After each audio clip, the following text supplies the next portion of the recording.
What if I told you you could get a 50% return on a stock in just a few months? Not in a growth stock, not in a penny stock, not in a stock like Nvidia or Tesla or Meta, but a dividend stock.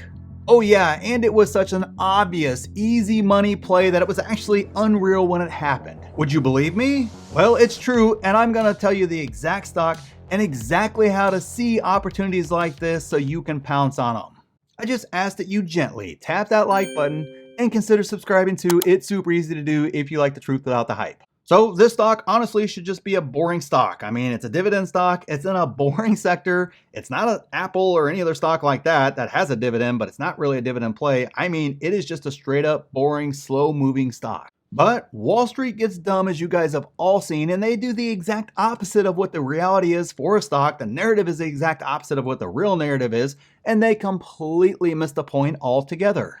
They said that the rate increases that the Fed were getting ready to do were going to absolutely crush this stock and just destroy it, despite the fact that the history of what happens to these type stocks whenever the Fed does increase rates is the exact opposite of what actually they were saying was going to happen. They said they were going to have massive losses that were just going to devastate the business, but the reality is, historically, the exact opposite is actually true. And I don't know what the heck Wall Street was thinking in the first place. I guess this is basically typical Wall Street. Basically, instead of losing money, I knew these type stocks, and this stock specifically, was going to just print money during the time when the Fed was raising the rates. It was just a screaming opportunity that I can't believe we were given, despite the fact that YouTube, the media, Wall Street, and everybody else was screaming the exact opposite, and all of them parroting the exact same narrative. So how do you spot a screaming opportunity that's so obvious, so easy to see that you just can't help yourself but buy the stock whenever it happens? Well, we'll get to that here in just a second, guys. Don't worry about it. But I feel I got to give you guys the stock first, so that way you kind of know, as I give you those points, you know exactly which stock I'm talking about. So that way you can kind of draw the parallels to each point and kind of connect the dots there with the stock itself. So that way you have more information. So the stock in question is honestly a boring stock, and it's led by Jamie Dimon, and that would be JP Morgan's. It hit a 52-week low of $101 late last year, and I personally added shares at $108, and others in our group added at 104, 102, and actually a few people actually hit the 101 number as well. Simply an incredible price for that stock. And don't forget, you can see all those buys in real time and snag great stocks like this at an incredible price by taking advantage of the Tesla earnings sale that's going on right now for my group, where you get those sales. You get my watch list with price targets. You get 5 courses for free. We got tons of exclusive videos. You get access to me on Q&As in my DMs.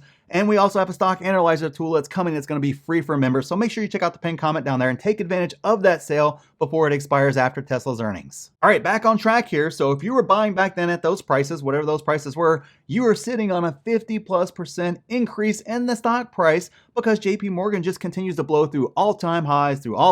I mean, they are just performing at a level that we haven't seen in a really long time. But how did I know it was a buy? I mean, how did I know that, Wall Street, the media, YouTube, everybody else out there that was screaming about, this is going to devastate JP Morgan, the increase in rates and all that sort of stuff. How did I know that that actually was a screaming opportunity and not the truth of what was actually going on? Well, I can basically go back and look and see what happened the last time we had, large rate increases. Obviously, we haven't had increases as quickly as this one, but I can definitely go back to see what happened with banks as the Fed raised rates during that time. But more importantly, I needed to see what happened to banks and what happened to, their earnings and everything else whenever the Fed basically slammed rates down to zero, because that obviously gives me a much better indication as to where, the stock can go from there and what was the impact of those rates going down, i.e. is lower rates better for stocks like everybody was saying for whatever reason, or is higher rates better for bank stocks specifically, and are they going to basically print money or not when rates go up? I have been invested in banks now for years, maybe even decades now. And let me tell you something, whenever rates go up, they print money because their margins go up. They're able to increase their margins every time rate increases happen. Notice that your savings rate didn't exactly skyrocket up like your loan rates did, right? Mortgage rates skyrocketed. Credit card rates are utterly ridiculous right now. And yet savings rates, although very, very good and the best we've seen in a very long time, is nowhere near what those other rates are charging on the other end. they were able to really increase their margins and start just printing money hand over fist. But there was the media and YouTube and everybody else saying, oh, they're going to lose, they're going to be out, oh, there's just no way this is not going to happen. And here we are the entire time since that narrative started. JP Morgan and other banks have just continued to perform, continue to knock it out of the park, continue to increase profitability, continue to just do everything at a very, very high level and continuing to push forward despite the narrative, of course, once again being completely wrong. I mean, we just saw JP Morgan's earnings just last week. They basically printed money hand over fist, records across the board, it seemed like. And that's exactly what happens. You have a great bank with a great management team and an environment for a great bank to thrive. And that's exactly what they did. And you started seeing signs of this all over the place last year when this whole narrative was coming on.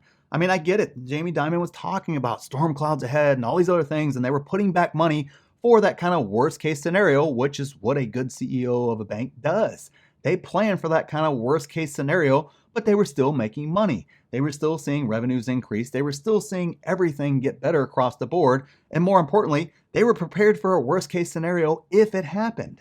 They were not waiting for it to happen before they decided to do things to mitigate it. They were prepared well ahead of time. And of course, the worst case scenario didn't happen, which is normally what happens 99% of the time. The worst case does not happen.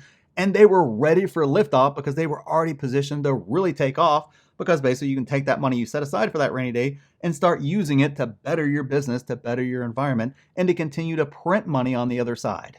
Even if the worst case scenario would have happened, JP Morgan was absolutely ready for it and would have weathered it far better than what everybody was expecting them to do.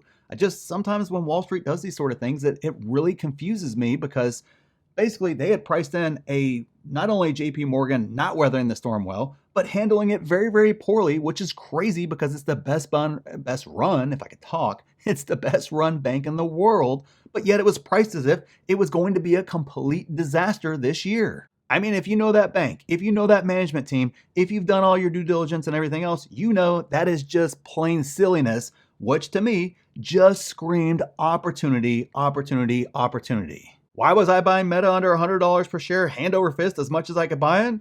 Basically, I saw opportunity. Wall Street completely missed it with that stock. I don't understand what the heck they were thinking, but if you did your due diligence on Meta and you understood the business and you were listening to the earnings calls and you were actually diving the numbers and you were completely ignoring the narrative that everybody else was pushing out there, that Meta is just a dead company, it's going away, they're never going to grow, they're never going to do anything ever again, despite the fact that it was trading at the lowest valuation ever. It's like a PE of like 8 or something ridiculous like that. If you were able to actually do the work and understand exactly the opportunity you were looking at, it was an easy opportunity to see and to invest in. Now, I've obviously lost short term with that stock, because it kept dipping. I got all the way down to 80 or so, but that's irrelevant now, because whenever the pricing basically got back to normal and everybody kind of, got their heads out of their tail end and figured out, oh, wait, it is a great stock. And wow, it was so mispriced. You got Coca-Cola out there with a PE of 30 something and then Meta over here with a PE of 8. It's definitely growing more than Coca-Cola is. Yeah, you kind of figured out you made a mistake there, and then the money floods back into it, and then you get to run the other way. I mean, ditto, the same exact thing with Tesla. I mean, you basically want to tell me that he buys Twitter and, says some crazy things on social media, and magically there's not going to be no demand for Tesla. Tesla's demand is just going to dry up out of nowhere. That's exactly what's going to happen. Cool. That's a neat narrative, but I was happy to take those shares off of people's hands at, the low 100s, almost under 100, while everybody else was busy freaking out and talking about it's going to 60 or 80 and demand's gone and nobody's going to buy Teslas and all this other noise like that. It was just silliness in the end. If you are doing your due diligence, not just up front whenever you go to buy the stock, which is absolutely critical to buying it, but each quarter as earnings come out, as filings come out, and you are actually diving the numbers, actually analyzing, not watching reaction videos, not, taking hot takes or reading the headlines or anything else like that, but actually doing your own work, doing your own due diligence, and that way you have an understanding of what you have. These opportunities just basically stand out to you like no other opportunity. I mean, it becomes very, very easy to spot these opportunities and to spot mismatches. And despite the narrative, despite what anybody will tell you, Wall Street does this all the time with all kinds of stocks. It's not just growth stocks. It's not just penny stocks. It's not just, old man stocks. They get wild all the time, and it's because they're trading. And you got to understand, they're playing a whole different game than we are. We're long-term buy and hold investing. And at times, it's not often, but at times you get incredible opportunities with incredible companies, not just during, bull or bear markets, like we had last year.